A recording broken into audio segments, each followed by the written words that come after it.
sekarang ni Dajjal akan keluar dari mana? Dajjal akan keluar dari bumi Isfahan, dan di belakangnya ada 70,000 Yahudi yang memakai toyalisa. Isfahan di mana? Iran, Baitul Maqdis. Ini low dan ini track laluan dia. Keluar daripada kawasan Isfahan, jalan dia nak pergi sini.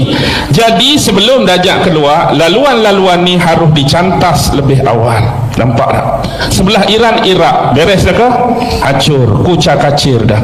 Sebelah tu Syam, Syria, hancur, kucak-kacir dah. Maksudnya laluan dan trek ni dah jelas. Tapi satu benda terhalang, Arab Saudi di dalamnya ada Mekah dan Madinah. Jadi bila mereka dah benar-benar menguasai Baitul Maqdis, tunggulah masa untuk Madinah akan tiba. Baik, Assalamualaikum warahmatullahi wabarakatuh. Tuan-tuan, kita berada di perkampungan di Isfahan. Nama kampung ni ialah Yahudiyah. Di sinilah tempat di mana orang-orang Yahudi Isfahan menetap. Mereka satu kelompok Yahudi menetap di sini. Dan terdapat dalam hadis sahih, beberapa hadis menyatakan bahawa 70,000 Yahudi dari Isfahan ini akan bersama tentera Dajjal di hari kiamat nanti. Dajjal akan keluar di antara Syam dan juga Iraq. 70,000 tentera daripada Yahudi Isfahan akan bersama mereka dan akan menuju ke kota Madinah. Tuan-tuan dirahmati lagi dikasihi Allah Subhanahu Wa Taala, siapakah yang akan membunuh Dajjal? Nabi Isa bin Maryam akan membunuh Dajjal. Ketika Nabi Isa bin Maryam sampai, turunnya Nabi Isa ni tuan-tuan dikatakan di Masjid Umawi, iaitu di Dimash, iaitu di Damsyik. Dan tuan-tuan dirahmati lagi dikasihi, sampainya Nabi Isa menuju ke Mekah, Nabi Isa berhenti di beberapa tempat, antaranya Nabi Isa bin Maryam alaihi salatu wassalam akan berhenti di satu kawasan iaitu Wadi Rauha, akan solat 2 rakaat di sana. Sampainya Nabi Isa di Masjidil Haram, melihatkan ketika itu Imam Mahdi yang telah nak bergerak menjadi imam. Maka ketika itu Imam Mahdi memberi laluan kepada Nabi Isa ketika melihat Nabi Isa sampai. Tapi Nabi Isa memberi laluan kepada Imam Mahdi untuk memimpin. Dan tuan-tuan dirahmati lagi dikasihi Allah, Dajjal ini akan dibunuh di satu tempat namanya Babulut. Dan dia bersama 70,000 Yahudi, bersamanya 70,000 Yahudi daripada Isfahan ini akan menuju ke kota Madinah dahulu. Sampai di kota Madinah, dia akan naik satu bukit. Dalam syarah ulama menyebutkan bukit itu dipanggil Bukit Garam. Orang yang pergi Madinah dia tahu di mana bukit itu. Kedudukan bukit itu di tanah halal. Maka apa Yahudi buat? Yahudi akan hentak kaki. Bila dia hentak kaki, tuan-tuan, maka keluarlah orang munafik dan orang-orang kafir daripada kota Madinah untuk mengikuti mereka. Tuan-tuan rahmati lagi dikasihi Allah, Yahudi akan tunjuk kepada 70,000, Dajjal akan tunjuk kepada 70,000 Yahudi daripada Isfahan ini. Dia akan tunjuk, dia kata, lihatlah di sana adalah Istana Ahmad. Istana Ahmad berwarna putih. Dalam hadis disebutkan, Nabi Muhammad hadis. Menunjukkan Masjid Nabawi. Tuan-tuan, zaman Nabi, Masjid Nabawi dibina dengan batang tamar. Warna apa? Coklat ataupun hitam. Gelap-gelap macam tu. Tapi hari ini kalau kita pergi Masjid Nabawi, warna apa Masjid Nabawi? Warna putih. Menunjukkan detik itu sudah hampir tiba. Dan tuan-tuan, perkampungan yang dijaga di sini, iaitu perkampungan Yahudiyah dipanggil. Rumah tanah liat masih ada. Tembok-tembok masih ada. Dan sekarang kita pergi tengok tempat ibadat mereka di kampung Yahudiyah ni yang agak terasing daripada masyarakat sekitar. Maksudnya, dia ada komuniti di sini. Jom ikut saya.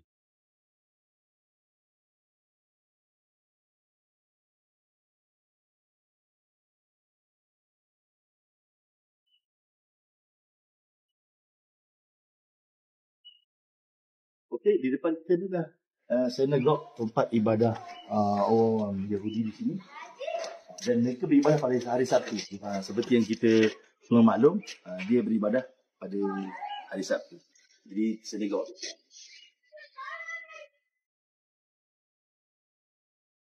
Okey, Yahudi sinagog di Isfahan ni, iaitu perkampungan mereka di sini.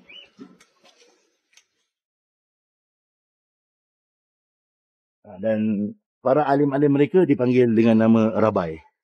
Okey, kita boleh lihat pintu masuk.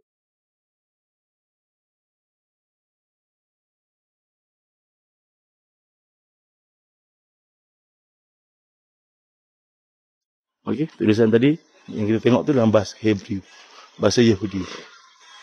Okey, ini perkampungan mereka. Inilah tempat ibadat mereka pada hari Sabtu. Inilah kampung yang akan lahirnya tentera Dajjal di Isfahan, kampung Yahudi.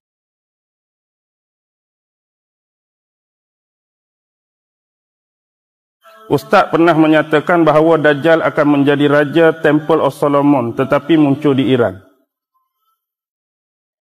Muncul di Iran ni bukan saya cerita. Hadis cerita di akhir zaman Dajjal akan muncul dari arah Isfahan kan Ustaz?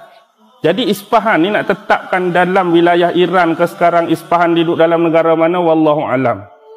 Tapi ada satu daerah dalam Iran sekarang ialah Isfahan, antara tempat yang paling banyak dihuni oleh orang-orang Yahudi selain daripada orang Iran sendiri. Ada Isfahan, ada Tehran, ada Hamdan. Ni 3 daerah di Iran yang paling banyak dihuni dan diduduki oleh orang-orang Yahudi. Why mereka boleh hidup aman, mereka boleh hidup selesa dengan orang-orang Iran? Sebab sebenarnya bumi Iran adalah tanah suci kedua orang-orang Yahudi. Bumi Iran tanah suci kedua orang Yahudi. Why? Kerana banyak nabi-nabi kecil mereka makamnya, kuburnya di sana. Nabi Yul di sana, Nabi Hajai di sana, Nabi Habakuk di sana. Pernah dengar tak? Oh, nabi apa ni Ustaz? Dia ada nabi besar, ada nabi kecil, kena belajar dalam Injil. Panjang cerita dia. Ni bila kita sebut Nabi Habakuk, macam biskut je bunyi. Macam direka-reka dicerita kok mana. Tak ada siapa nak mereka cerita. Ya sebenarnya yang jadi penolakan tu sebab kita tak ada benda tu. Kita timbang satu-satu benda dengan ilmu hak kita ada. Bila orang cerita kita tak ada benda tu, mana ada benda ni? Sebab kita timbang neraca dengan hak kita ada. Jangan kita buat kesilapan seperti itu. Banyak kita hari ni kita buat penolakan terhadap orang kerana timbang atas hak kita ada. Kalau nak timbang atas hak kita ada, banyak hak kita tak ada lah. Batu orang nak cakap cerita baru, setakat ni yang saya tahu tu memang tak ada ustaz mengarut ni. Padahal kita tak jumpa. Betul ke? Dia tak ada. Cuba buat kajian, cuba buat perincian, cuba buat analisis, insya-Allah. Baik. Dia akan menjadi raja Temple of Solomon tetapi muncul di Iran. Iran lah. Kalau contoh, kalau Isfahan betul-betul Iran, dia akan keluar daripada Iran. Di belakangnya 70,000 Yahudi yang memakai toya lisa. Selendang Yahudi tu. Oi, ustaz ni nak marah kat saya dah. Boleh berhenti aku? Toya lisa berakhir di sini. Sebab saya jaga masa sungguh ya. Kesian kat ustaz ni. Banyak lagi soalan ni. InsyaAllah macam ni lah. Kalau saya ada masa dan keperluan, hak mana-mana penting daripada soalan ni saya akan jawab dalam kuliah saya di Penang. Boleh? Boleh ya, insya-Allah. Yang penting-penting, sebab kita baru baca 3 soalan, semua ada 21 ni, besar-besar soalan ni. Kalau ada peluang panjang umur, Allah mudahkan rezeki saya buat kajian dan analisis tentang soalan yang dibentangkan ni, insya-Allah saya akan cuba jawab. Tapi bukan sekaligus lah. Mungkin saya akan pilih 1 atau 2 soalan setiap kali kuliah, insya-Allah. Mudah-mudahan kita semua diberi penerangan, pencerahan, rahmat dan keberkatan daripada Allah. Sebagaimana yang disebut hari ini, saya bukanlah orang yang paling layak dan terbaik untuk berada di hadapan anda.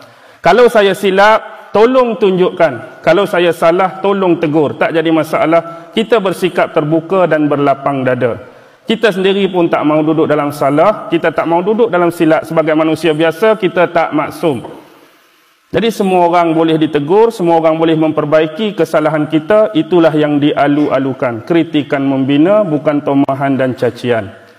Baik, akhir kalam, apa yang baik datang daripada Allah, apa yang lemah dan kurang datang daripada diri saya sendiri. Saya mohon ampun dan maaf sekiranya dalam dialog kita tadi ada kelemahan, ada kecacatan, tidak bermaksud untuk menghina dan menafikan kelebihan ataupun kekurangan sesiapa.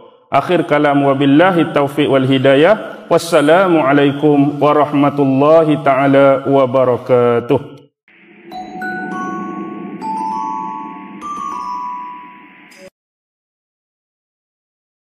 Kita dapat berkumpul di sini untuk membahaskan satu tajuk yang diberi Islam di akhir zaman. Tuan-tuan dan puan-puan yang dirahmati Allah Subhanahu wa ta'ala, bila kita memperkatakan tentang agama kita, baik pada masa ataupun period kebangkitan nubuwah dan kerasulan Muhammad sallallahu alaihi wasallam, dan kita memperincikannya pada zaman Khilafah Ar-Rashidin, perincian pada zaman sahabat, perincian pada zaman dinasti-dinasti Islam, sampailah berakhir dan berkuburnya Khilafah Islam yang terakhir pada bulan Mac 1924, dan seterusnya Islam yang berada pada zaman dan masa kita sekarang. Pastinya di sana banyak perbezaan-perbezaan, sama ada yang berkaitan dengan unsur akidah, yang berkaitan dengan unsur syariat, yang berkaitan dengan unsur ilmu dan sebagainya. Perubahan di sini bukanlah bermaksud perubahan sama ada pertukaran secara total ataupun mutlak, tetapi perubahan di sini bermaksud daripada segi pengamalan-pengamalan dan praktikal-praktikal yang ada sebahagiannya sudah banyak berubah daripada apa yang diamalkan pada zaman Rasulullah, zaman sahabat tabi'in yang kita kategorikan sebagai zaman keemasan Islam, dengan zaman yang kita ada dan kita punyai sekarang. Apapun mengingatkan sebuah sabdaan hadis yang diriwayatkan oleh Imam At-Tirmizi di dalam sunannya, merujuk kepada hadis yang bernombor 2361. Rasulullah sallallahu alaihi wasallam bersabda, apa kata Nabi dan apa kata Rasulullah sebagai pesanan kepada kita umat akhir zaman, bagaimana kita nak berhubung dengan agama, bagaimana kita nak berkolaborasi dengan agama di akhir zaman. Ya'ti 'alan nasi zamanun as-sabiru fihim 'ala dinihi kal qabidi 'alal jamri. Akan datang kepada umat di akhir zaman suatu masa kelak. Ini adalah pandangan, ini adalah vision Rasulullah sebagai satu saranan dan satu pesanan. As-sabiru fihim 'ala dinihi. Mana-mana manusia yang mampu bersabar untuk memegang agamanya, yang mampu bersabar untuk memegang ajaran-ajaran dan syariat-syariat agama, kal qabidi 'alal jamri, seperti menggenggam bara api. Ini adalah gambaran yang ditinggalkan oleh Rasulullah sallallahu alaihi wasallam kepada kita, suatu umat yang dinamakan sebagai umat akhir zaman. Kita nak mengamalkan agama hari ini, kita nak pegang agama hari ini, kita nak praktikkan agama hari ini, sama seperti umat Islam ni kena genggam bara api. Bila sebut bara api, sifat dia panas. Bila sebut bara api, sifat dia hangat. Bila sebut bara api, sifat dia membakar. Bila sebut bara api, sifat dia membara. Bahkan hari ini secara logika dan rasional, kalau kita berikan secara hakikat benda tu kepada tuan-tuan dan puan-puan hari ini, tak ada siapa pun yang sanggup pegang secara hakikat. Ambil betul-betul bara api, letak atas tapak tangan kita. Hak panas-panas, sat lagi kalau kita pegang apa jadi? Panas tangan kita, melepuh tangan kita, melecur tangan kita. Mungkin kita boleh pegang cuma beberapa saat, kemudian kita lepas. Sebab apa? Tak mampu nak tanggung bahang bara dia, tak mampu nak tanggung kepanasan bara api tadi. Panas sangat, jadi kita lepas dia. Jadi Rasulullah khabarkan kepada kita di akhir zaman ni kita pegang agama macam itulah. Siapa yang pegang sungguh-sungguh, maka dia akan mendapatkan kemuliaan dan kelebihan. Dan siapa yang tak bersungguh-sungguh, dia tak mampu nak laksanakan memegang agama dengan sebaik-baiknya, maka seperti yang kita sebutkan di awal tadi, ada sebahagian umat Islam akan lepas benda ni. Seperti panahnya mereka melepas melepaskan bara-bara api tadi kerana tidak sanggup menanggung bebanan-bebanan, ujian-ujian dan musibah-musibah yang ada keterkaitan atas nama agama.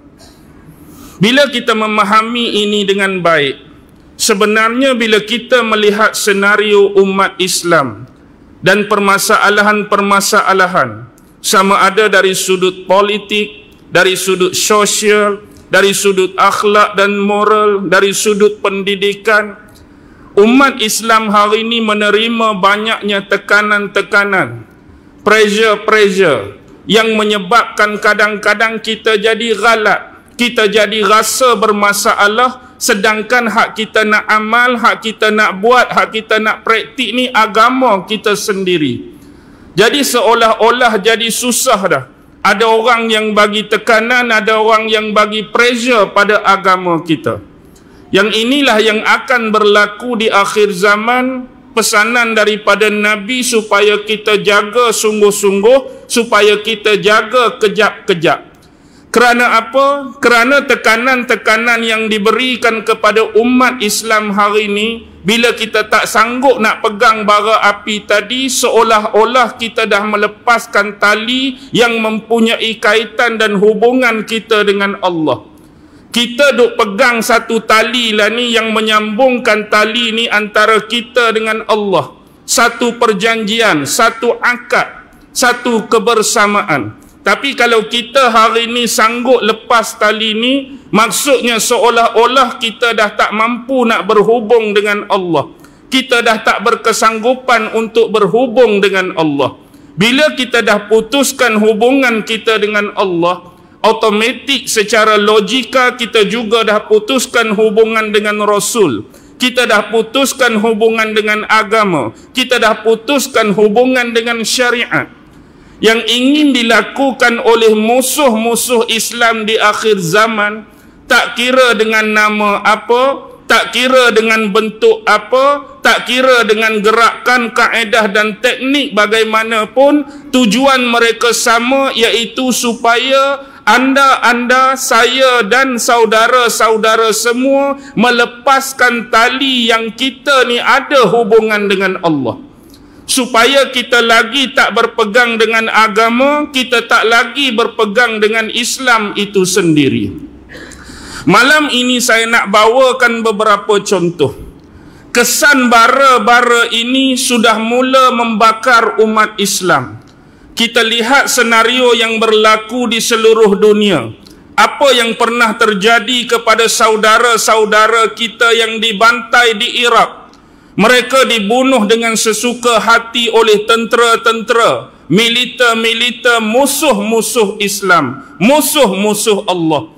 Apa yang berlaku di lain tempat seperti di Afghanistan, seperti di India, seperti di Pakistan, dan yang latest sekarang yang masih belum tamat dan berkesudahan di Syria, yang masih memuncak di Yaman. Apa yang pernah berlaku beberapa minggu ataupun beberapa hal yang lepas terjadi kepada saudara kita di mana? Di Uyghur kan? Di China. Sebelum tu saudara kita di Rohingya.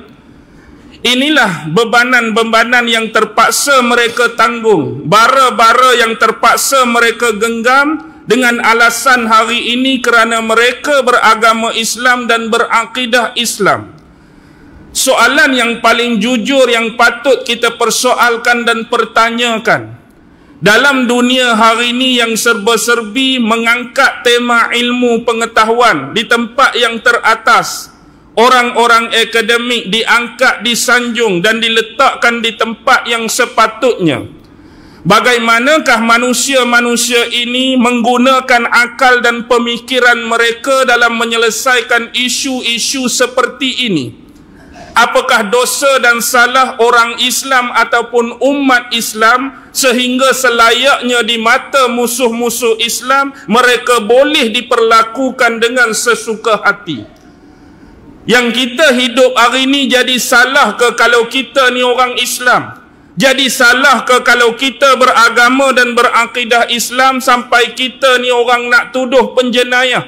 Sampai kita dituduh teroris? Sampai kita dituduh dengan macam-macam labelan yang diberikan kepada semata-mata nak menunjukkan kepada keburukan dan kebobrokan Islam itu sendiri.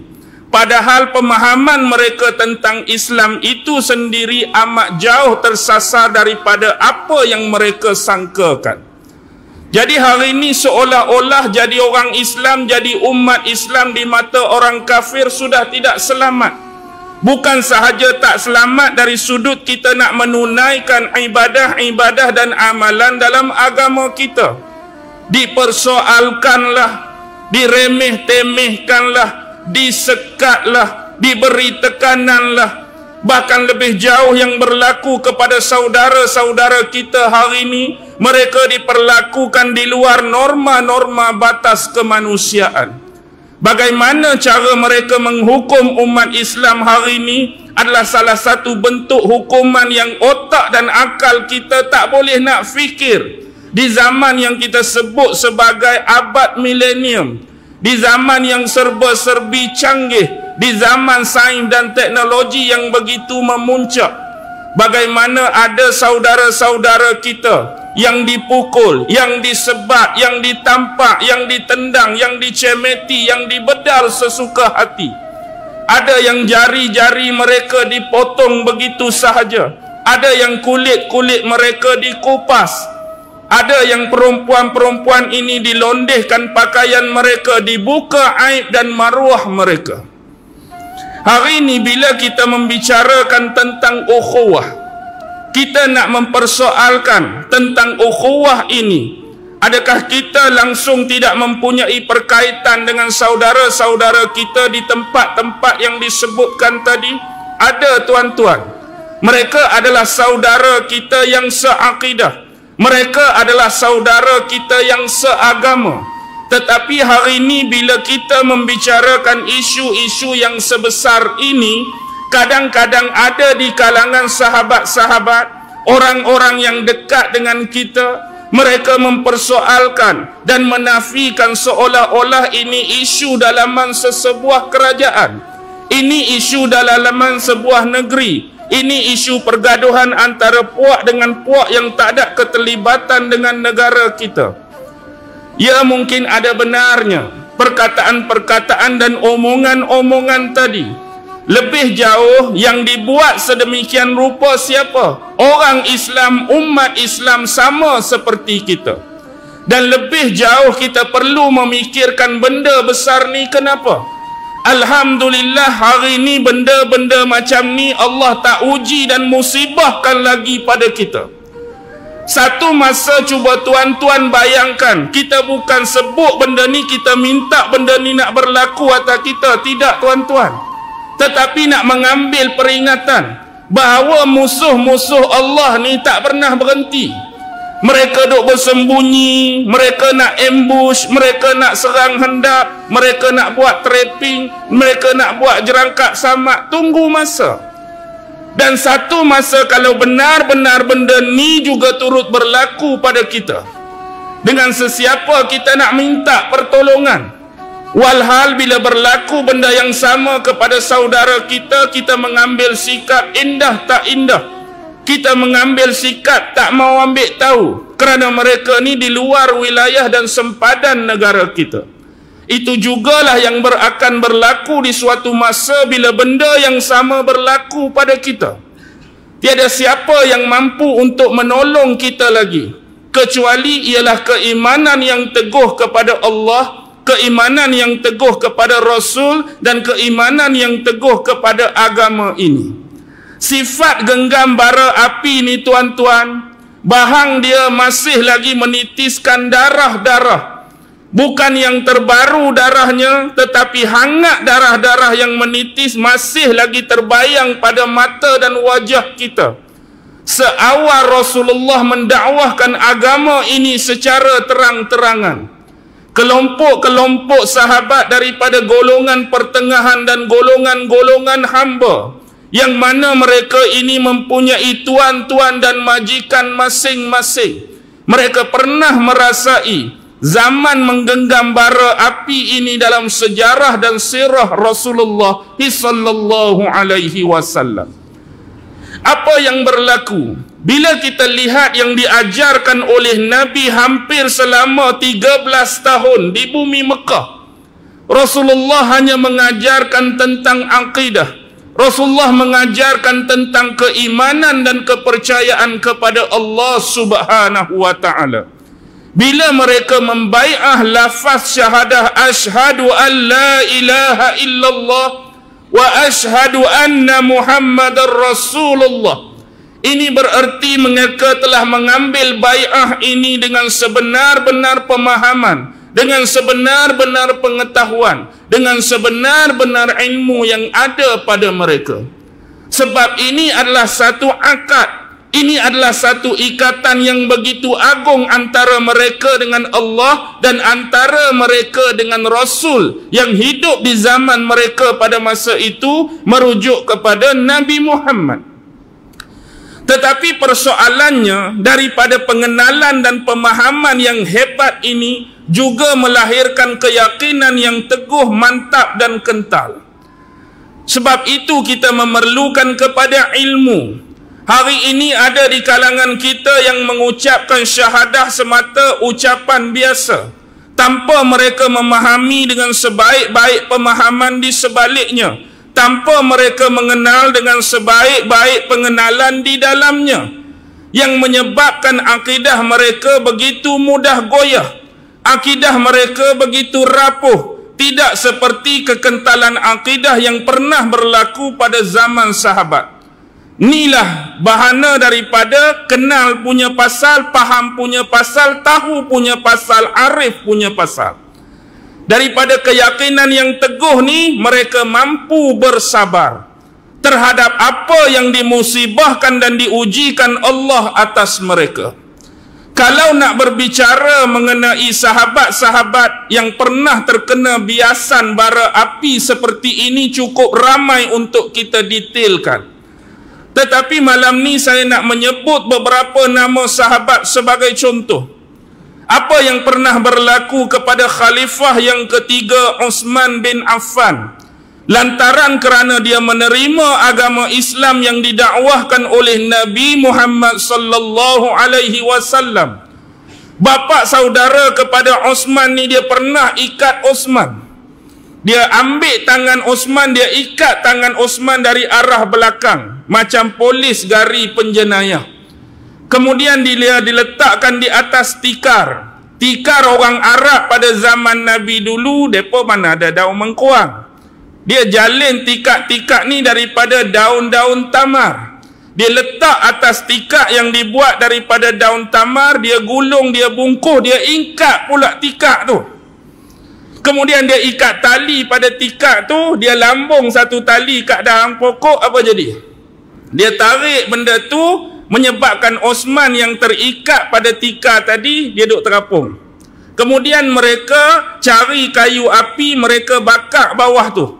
Bakar di sini bukan nak bakar dengan cara bakar api tu, bukan macam nak panggang. Tapi bila api ni padam, apa yang jadi? Keluar asap yang berkepul-kepul, yang menyebabkan pernafasan Uthman jadi sesak.